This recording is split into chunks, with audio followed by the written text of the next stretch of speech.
Now that's how you respond after a lackluster performance just 2 nights before. The Panthers got on the score sheet early, never surrendered, and Sergei Bobrovsky gets win number 400.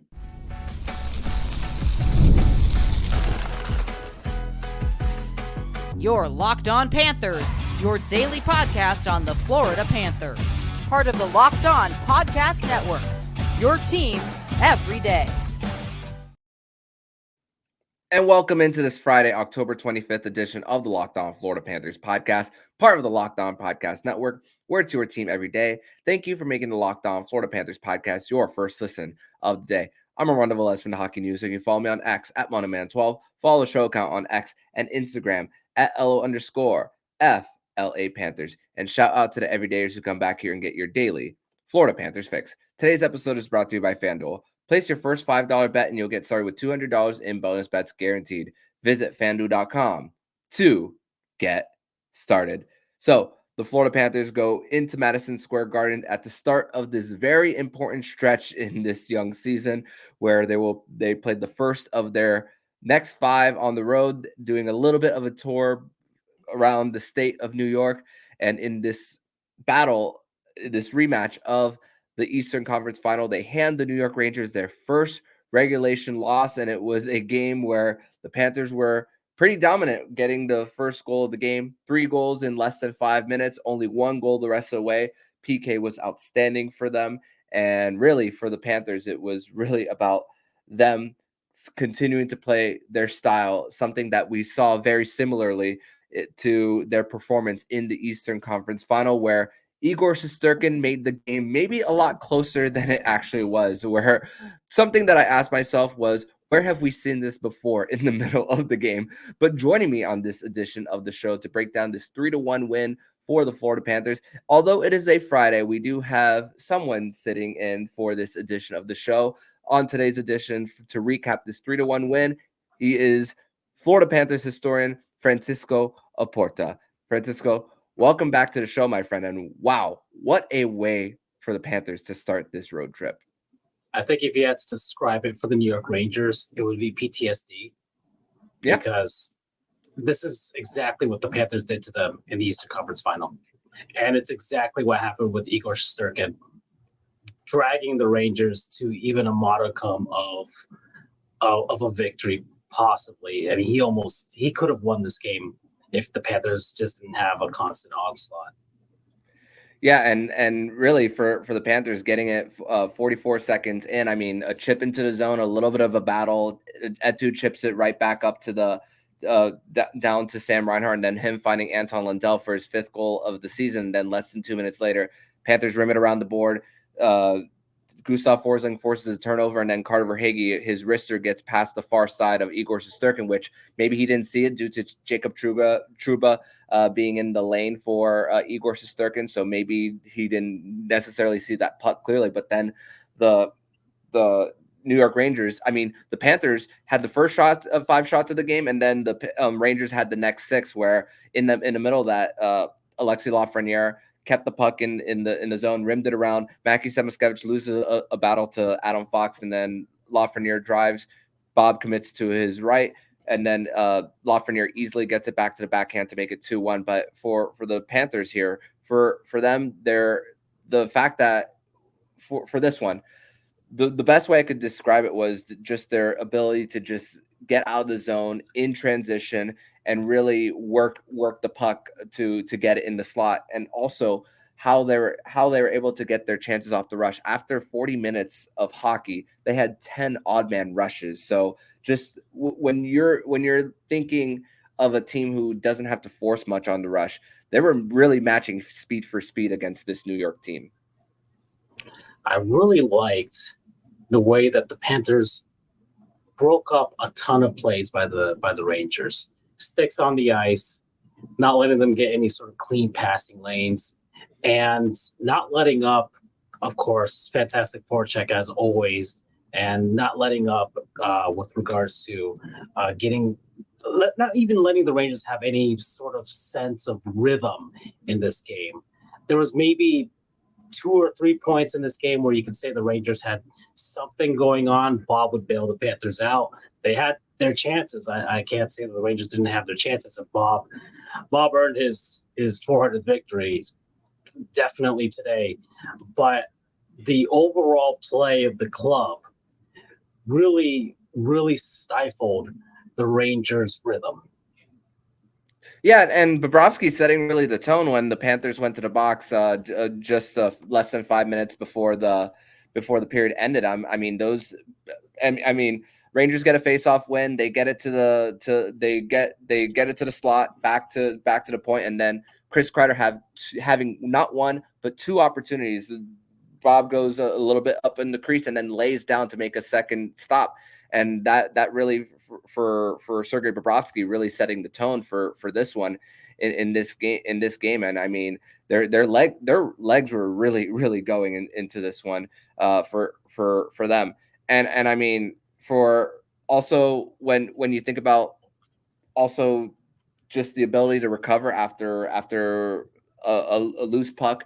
There was a blocker that Aaron Ekblad had on Schneider, and then Schneider retrieved the puck. Bob made a save, and then Vincent Trocheck had a chance, and then Bob just gets that right leg out to get the skate blade out to make that save to preserve the lead at the time, which was 2-1 for the Panthers. But then for this one, the Panthers at 5-on-5 in the second period only allowed 8 shot attempts total in that period. So really, I mean, we saw the stat on the goal differential for the Cats all throughout the season, and every period it felt like their differential was always getting better throughout the period, and it just once again showed in this one where the later the game goes, the Panthers just get better. And Francisco, 73-0-4 since early March of 2023 when the Panthers go into the third period with a lead. And that's just once again incredible how they've been able to do this over this almost 2-year span. Best team in the NHL in that time frame with a lead. So, like I said, New York Rangers, PTSD, you're just thinking about the end of the Eastern Conference Finals, those last 2 games where the game ended with the Panthers just holding the puck to the boards and just letting the time run.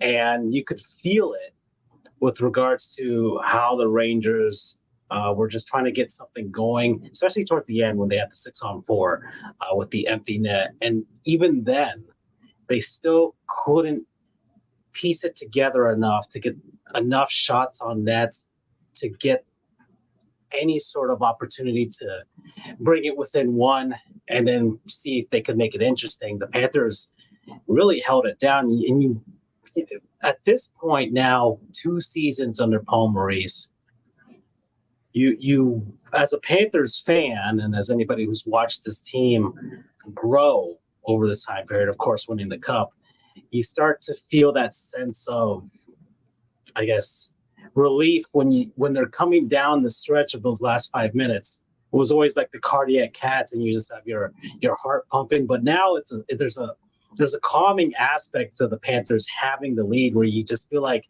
these guys are going to lock it down. Mm-hmm.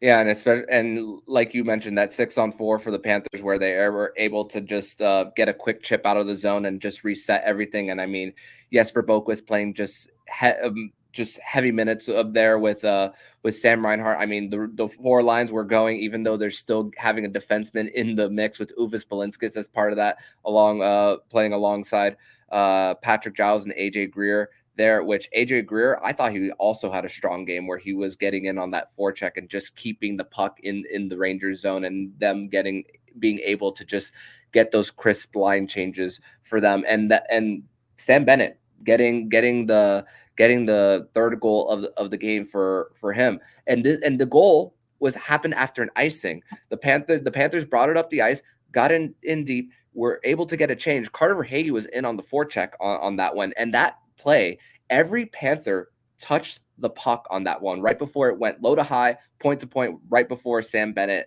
redirected that one in. So that is another thing for Florida Panthers hockey when it comes to just knowing that the group before was spending a minute plus pinned in their own zone, but it ended up not mattering with the amount of zone time New York had right before the Panthers made it a 2-goal lead once again. So, and as far as the goal scorers are concerned, I mean, you're seeing really great hot starts for these guys. Lundell's 5th, Bennett's 6th goal of the season. Verhaeghe finally gets a goal there and gets on the board.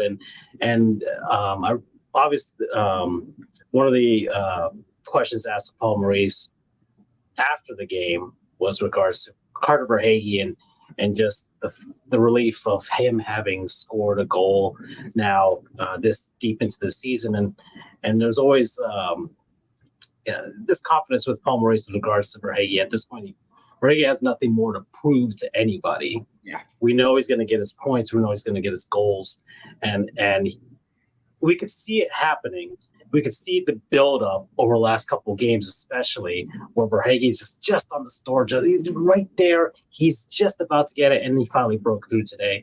So now you've got another one of their guys going, and that only makes the Panthers more dangerous with regards to their offensive attack. This is a 3-1 score, and credit to Igor Shesterkin and his play, because there's probably maybe 2 or 3 more goaltenders, you could say, maybe 4, that would have a similar-esque performance. But any other goaltender in the league, the Panthers probably scoring 5-6 goals tonight. Yeah, and took a second goal away from Carter Verhaeghe, where the light was lit up, and even fooled Steve Goldstein on the podcast. So that's one. And also Paul Maurice even said it himself. It wasn't for a lack of effort. Where Carter Verhaeghe just the other night had 17 shot attempts. So he's gonna get hot. So no worries here for Swaggy here. At least from us too. But we're going to transition over to segment number 2, where we're going to discuss more about our 3 stars of the game and the moment when we thought the game was won. We're going to discuss that more next here on the Locked On Florida Panthers podcast.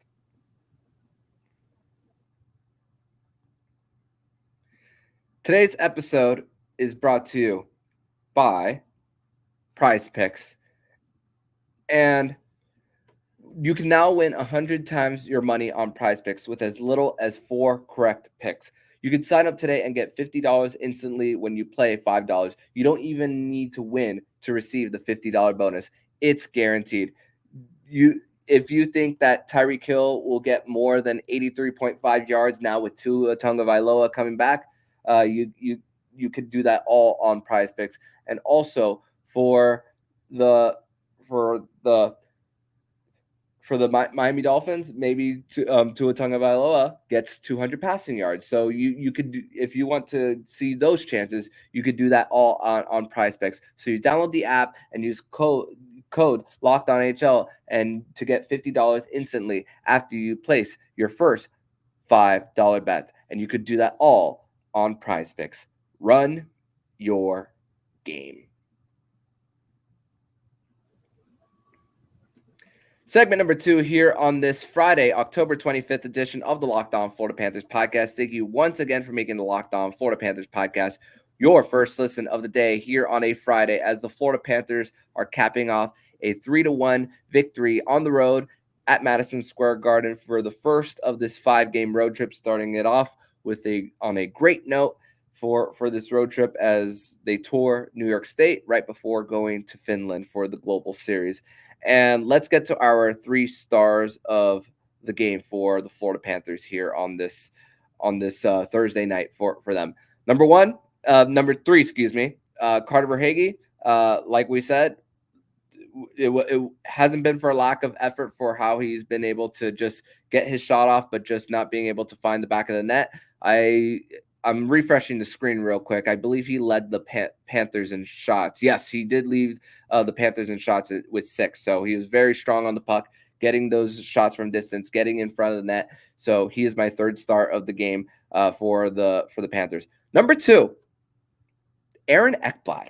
My goodness, another great game for him, as he was able to just close the gaps with the speed that the New York Rangers brought. He did not have the best game on Tuesday night, but especially in that 6-on-4 where he was able to close things in, and once the puck was dumped, it took a while for the New York Rangers to get reset there on the 6-on-4, which really solidified, at least for the most part, of that victory, even though it was still a 2-goal lead at the time, but really didn't give them a single bit of a chance there for them on towards the end. And number one, I mean, when it comes to the night, and just based on the resume, what 400 means, it has to be Sergei Bobrovsky for him. Only 1 goal against for him, and just the multitude of crazy saves that he made on the night.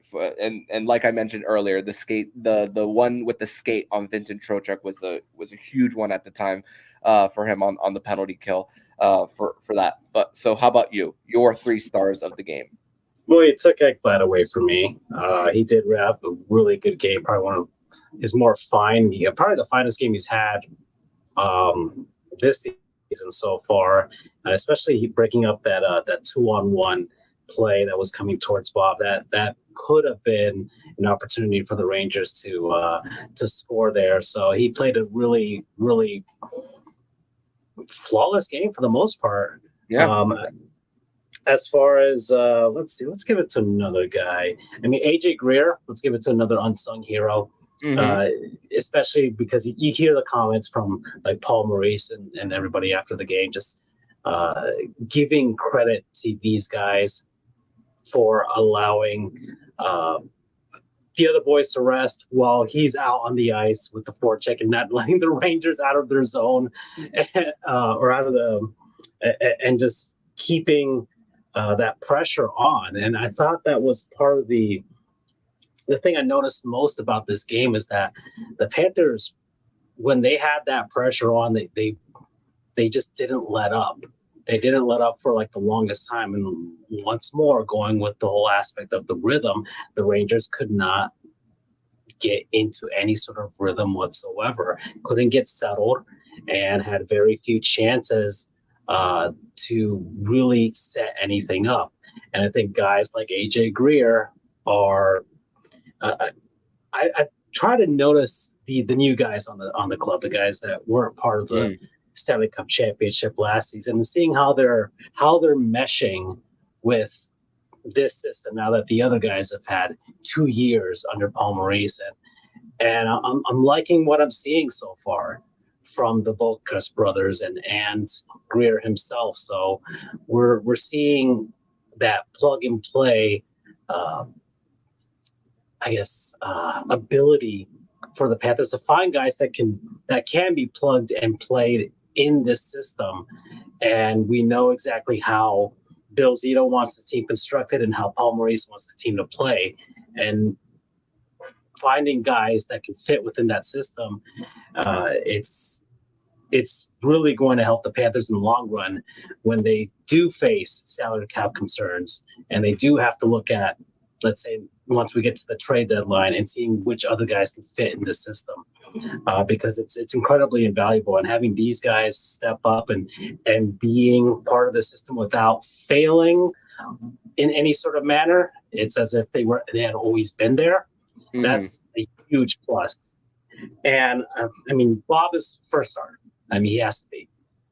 400 wins, first Russian goaltender to ever reach this milestone.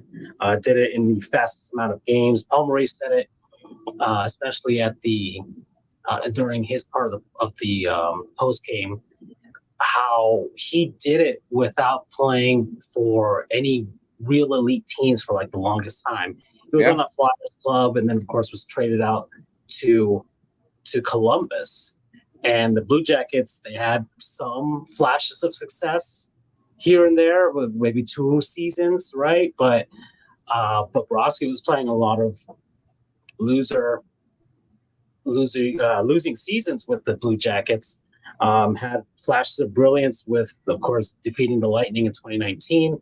That was his highlight, you would say, in the playoffs in 2019. But now coming to the Panthers, shaky at the beginning, and then it seemed like once he had his first child, it sort of he might have found some sort of peace of mind there where he just found out something more important than hockey, and he could relax a little bit more with regards to playing up to the contract that he signed. And it's been since the 2023 playoffs, since I would say 2022 playoffs even. Yeah, but I would say because 2023, remember, Alex Lyon had to kind of drag the Panthers into the playoffs, and then shaky at the beginning with the first round against Boston, and then put in Bobrovsky, and then it was lights out after that. And it's been that way since. And could have won the Conn Smythe during the playoffs last season, and now we're here at this point where we're celebrating him. We're thinking, well, he's going to be a future Hall of Famer. He's got his cup, he's got his Vezinas, and he's reaching these milestones. And once we see that 72 hanging up at Amerant Bank Arena, it's gonna really seal this entire amazing career for Bobrovsky. Yeah, and staying humble about it, still talking about the win, and also giving credit to Peter Laviolette, who was across the other bench, who gave him his chance when he first came to the NHL after being undrafted. So just what a story continuing for Sergei Bobrovsky for him there. But also, actually, I'll mention this in the third segment. But the moment where we thought the game was won. I'm not going to go with any of the Bob stops, but I'm going to go with the Panthers penalty kill midway through the second period, where they did not allow a single shot attempts, and they were continuing to break up to force them to the outside and still to win their battles and just to get the puck out and to just not able to get their cycle going.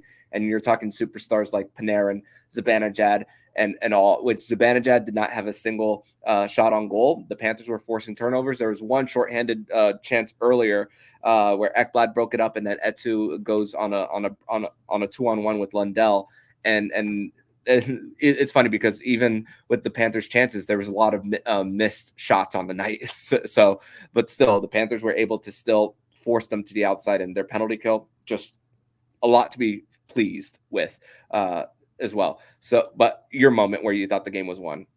I mean, that was the one that I highlighted most is just as you did. I remember especially hear Randy Moeller on the television broadcast, and he was like, "Whoa, the Rangers are having a lot of trouble not getting the puck to the net, or getting the puck to the net, actually." So it was telling seeing this once again. The Rangers hadn't lost regulation all season until now. Yeah. And it seems like the Florida Panthers are that team that other elite teams are not playing well against. And they seem to be able to pick apart those teams, grind them to a fine powder, and then defeat them. And that's what's happening to the Rangers now. The same thing happened in the playoffs last season. Their stars couldn't get going. And aside from, I guess, some amazing play from like Lafreniere and of course Shesterkin, that series could have been done a lot earlier, and it seemed like a continuation of the Eastern Conference Final where the Rangers just couldn't get anything going. The Panthers went into MSG and made all those people go home really sad, as if they watched the New York Knicks game.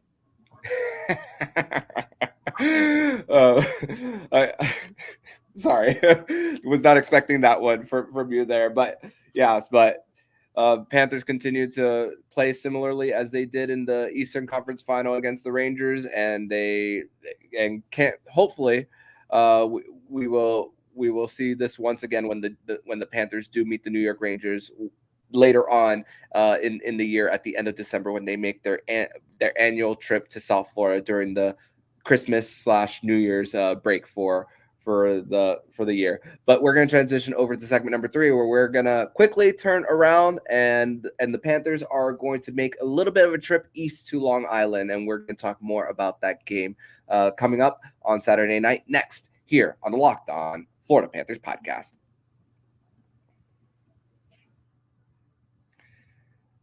Today's episode is brought to you by FanDuel. And Hey, NFL fans, you can start the season with a big return on FanDuel, America's #1 sportsbook. So when you get a hunch in the middle of the game, you can check out the latest stats, view live play-by-play, and so much more on the same page where you can place your bets. You'll get started with $200 in bonus bets guaranteed when you place your first $5 bet. Once again, you'll get $200 in bonus bets guaranteed when you place your first $5 bet. And you could do that all at FanDuel.com.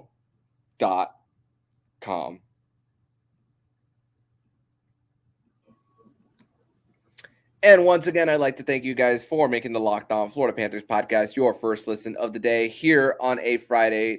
After we recap the Panthers' 3-1 win over the New York Rangers from Madison Square Garden, as the Panthers start off this road trip on a good note and now shift their focus to Belmont Park and UBS Arena, as the Panthers will play the Islanders coming up on Saturday night at 7:30. So the Islanders will be on a second end of a back-to-back. They will be playing Friday. We don't know who will be the starting goalie for Friday's game, so we don't know if we'll be seeing Varlamov or Sorokin on either of the games. So with this one, I mean, the New York Islanders, last year, one of their biggest flaws was their penalty kill. Sorokin had a pretty down season compared to what how he's played. And of course, the midseason's firing of Brad Larson and bringing in Patrick Wall into the mix for the New York Islanders, it kind of made a little bit of a push. Lane Lambert, excuse me. I said Brad Larson. Lane Lambert, excuse me. So they made a little bit of a push. Were beneficiaries of the loser point last year, and were able to get in on that in the third spot. But made an offseason move, bringing in Anthony Duclair. A lot of the conversation has been their cap troubles. Put Pierre Engvall on waivers. He's still on their cap at just under $2 million. So that's a sign that Lou Lamoriello, maybe you're scratching your head with. But Duclair out 4 to 6 weeks. Barzal and Bo Horvat are the guys to look at for this one. And Brock Nelson, a guy who on the New York Islanders has really upped his game, especially last year. But for the Panthers, turning this around and still truly important to at least continue this stretch as they go into Long Island on Saturday. So how are you viewing this matchup for the Florida Panthers as in their second game of this road trip? Well, the Islanders are playing at 500 right now. They're 2-2-2 at home. They've kind of felt like a non-factor type of team for like the last couple of seasons. I'm sure that's why they hired Patrick Waugh to kind of put a kick into them. Once again, go out and play Panthers hockey. I mean, I really don't pay attention to the Islanders that much because they just have been that kind of team where they're just there, not good enough to be part of the elite teams, not bad enough where they're kind of sitting on the edge. That's really all I've got, to be honest. Hate to say it, but the last few years have been a little boring for the New York Islanders. Just not a lot of offensive flash. I know that Noah Dobson has been a guy who stepped up as the number one quarterback on the power play for them. So that's another thing. And I least the team in points right now, but that's fine. Yeah. But in comparison to, man, if they'd be in a different spot. If the New Jersey Devils had played up to what everyone expected to them last season, then the New York Islanders are probably popping out of the playoffs, depending. And this season, that looks like what may happen if things go the way they go so far this season. And I feel like their championship window, it was one that they didn't take advantage of. And I'm honestly, there's another team in that same division that I'm kind of feeling that way, that they had a little bit of a championship window, but just didn't take advantage. And I'm looking at the Carolina Hurricanes. So two teams in just the last few years in the Metro division that you saw that there was a little bit of a window that was slightly starting to open, but now you feel like it's a little bit closed. I mean, like there's a lot of guys that had trade protections for them. But you're looking at them as if it's hard to flip them and actually make something for at least bring a little bit more offense, because that has been their struggle as like we mentioned earlier, Duclair out the 4 to 6 weeks, which a source told me that he's actually rehabbing in South Florida. So there's that for Duclair and his rehab. So that's another missing piece as he's continued to struggle these last few years with his fair share of injuries. I know we spoke about it a lot during the 2023 season when he tore his Achilles, and then Panthers viewed him as that trade deadline acquisition. But I mean, this is basically for the Islanders. I mean, a team that's just trying to get out of that state of mediocrity. Look, I really have no real strong opinions about them, and I think a lot of people feel the same way. That seems to be a perfect summary of what they've kind of been doing. Like around, let's say during the Tavares era, then you could say, okay, they at least had some highlight reel players out there. But the last few seasons, it's just kind of been a bit poor, especially since they moved into that new arena. You would think they would have made a much stronger push to put a team together, and they've kind of been sort of kind of aloof since they moved into their new arena, and it's just kind of there, and they don't really stand out in comparison to, of course, what the Rangers do, of course, and what the Devils have done as well, where you're looking at both of those clubs as elite clubs in the Eastern Conference and the Metro Division, may go 1-2 depending on how things go. Yeah, and I believe Luke Hughes is no longer an IR for the Devils, so that's another thing for them. Sheamus Casey, South Florida native, has been sent down to Utica, South Florida native, who got his first goal in his first game during the Global Series in Czechia. So that's another thing to look out for as South Florida natives in the NHL, as guys who we've spoken about on the show. So that's another thing for just the growth of South Florida hockey and just guys who are performing in the NHL for them. So Panthers, Islanders, Saturday night, 7:30.